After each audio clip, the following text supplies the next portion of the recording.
Sylveon was released on the 6th of October 2021. She was the first Pokemon to receive a heavy nerf within a few days of her release due to how overpowered she was. This video will be looking at how to build her after she was hit by the nerf bat. She has two popular builds, Mystical Fire paired with Draining Kiss and Hyper Voice paired with Calm Mind. This video will cover her Mystical Fire and Draining Kiss build. In regards to the stats, Sylveon has average offenses and defenses.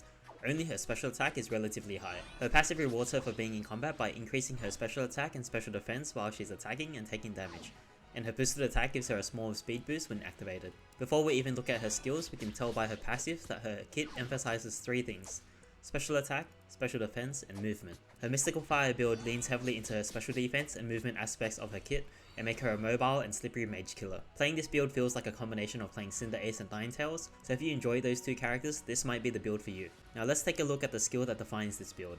Sylveon learns Mystical Fire at level 4. It provides a short dash and summons fireballs around Sylveon, which automatically shoot towards enemy Pokemon. The first fireball will deal full damage and the other fireballs will deal 25% damage. Each fireball will also reduce the special attack of the Pokemon hit by 15%, stacking up to 60% special attack reduction. Not only that, each fireball will also reduce the cooldown of Mystical Fire by 1 second, which means that in combat this skill's cooldown drops from 7 seconds to 3 seconds, or even 2 seconds after level 10 where you get a 5th fireball. Mystical Fire won't target wild Pokemon unless you attack them first or they attack you, which means you can start it early to start the cooldown before you engage. Now let's talk about some of the advantages of this skill and why you might want to take it over Hyper Voice. Mystical Fire gives you a short dash, allowing you to jump out of harm's way or catch up with escaping Pokemon. The dash lets you jump over walls, like ones from Crustle, Ninetales, or Mr. Mime. The special attack reduction will save your team from burst damage from special attack damage mages such as Gardevoir and Caramant, as well as strong hitting moves like Blastoise's Unite move. Not to mention that the dash will let you dodge these skills more consistently. The fireballs will also generate stacks of Sylveon's passive ability, adaptability, and most importantly, you can still auto attack while using Mystical Fire.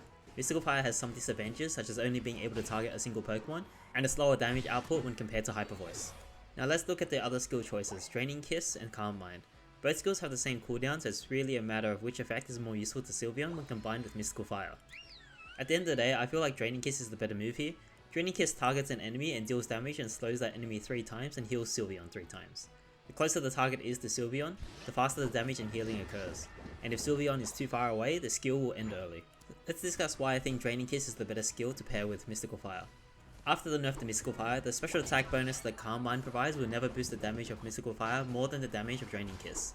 The healing from Draining Kiss is higher than the shield provided from Calm Mind, and Calm Mind only provides a shield after level 12 if you block a skill. The main draw of Calm Mind, the ability to block a skill, only happens at level 12 and it's hard to make sure you're blocking the right skill in a chaotic teamfight. More often than not, you could just dodge it with Mystical Fire or walk away from it. Draining Kiss slows the enemy when it hits, which supports her chasing and running capabilities, synergizing with Mystical Fire. Draining Kiss also heals instead of shields. In a teamfight, these might be the same, but generally I would prefer a heal over a shield until they introduce a healing reduction skill, as shields are usually not permanent while healing is. After the goals go down, healing on the map is limited to returning to base, and you want to be reducing the amount of time you go back to base to heal up as you don't want to be late to objectives. It's more efficient for her to heal on her way to an objective so she can stay on the map for longer. Her Unite move Fairy Frolic is a good safety move. It provides her a window of invulnerability, which makes up for her inability to block a skill because she doesn't take Calm Mind. Not to mention that you can block more than one skill or attack with Fairy Frolic as you are invulnerable for a while. When she lands, she will deal damage and heal based on the damage she dealt. For the next 10 seconds, she will also heal half the damage that she deals from her boosted attacks and skills. Unfortunately, when I tested, she doesn't heal from Muscle Band damage or Razor Claw damage. For held items, the core item of this build should be Muscle Band. Both Mystical Fire and Draining Kiss do not stop you from auto attacking. This means that Muscle Band will greatly increase your damage output. Other than Muscle Band, you have a few other options for items. The expected items are Focus Band and Buddy Barrier, which will make her harder to kill, allowing her to stay in the fight for longer so that she can continue putting out damage, but also help her out if she gets caught out of position. When I play this build, I like to use Razor Claw. With how much you're jumping around, you get a lot of activations of the Razor Claw, which is a really nice boost to her damage. Although she doesn't have any inbuilt critical chance, I treat this item as a guaranteed mini critical strike every time I cast a skill. I usually replace the Buddy Barrier for the Razor Claw as I find that I do not need the Buddy Barrier to stay alive after using her Unite move because of the invulnerability and the healing that it gives. For battle items, I use Eject button for even more mobility. If I had to choose another battle item, it would probably be Full Heal so that I can continue moving around the battlefield and not get locked down by stuns or slows. Thanks for checking out my Mystical Fire Sylveon guide. I hope that you found this guide useful. If you like this type of video, please like and subscribe for more content. I'll be slowly releasing these videos for all the other Pokemon and their different builds. Since you're interested in Sylveon, please check out my other video on her other build, Hyper Voice, and make a decision for yourself which build works better for you.